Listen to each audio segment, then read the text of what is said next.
എന്നാ പിന്നെ നാളെ വിളിക്കാം. ശരി എന്നാ. ഓക്കെ.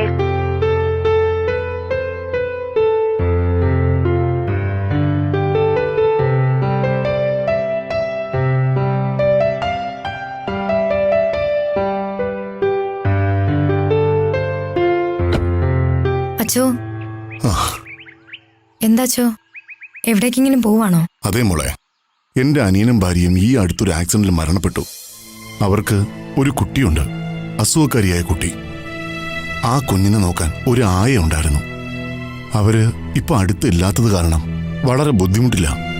അത് പിന്നെ എങ്ങനെയാച്ചോ, ഞാൻ ആരോടെങ്കിലും അടുത്ത് വന്നാ കർത്താവ് അവരെ എന്നെ നകറ്റും.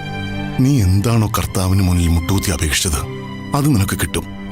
ഇന്നലെ വരെ നിന്റെ വിഷമങ്ങൾ കേൾക്കാൻ ഞാനുണ്ടായിരുന്നു. ഇന്ന് എനിക്ക് വേറൊരു ഉത്തരവാദിത്വമുണ്ട്. ഓർക്കുക, നീ ഒരു കുടുംബിനിയാണ്. നിനക്കൊരു കുഞ്ഞുണ്ട്. നിന്റെ സ്നേഹത്തിനായി കാത്തിരിക്കുന്നു. ശരി അച്ചോ.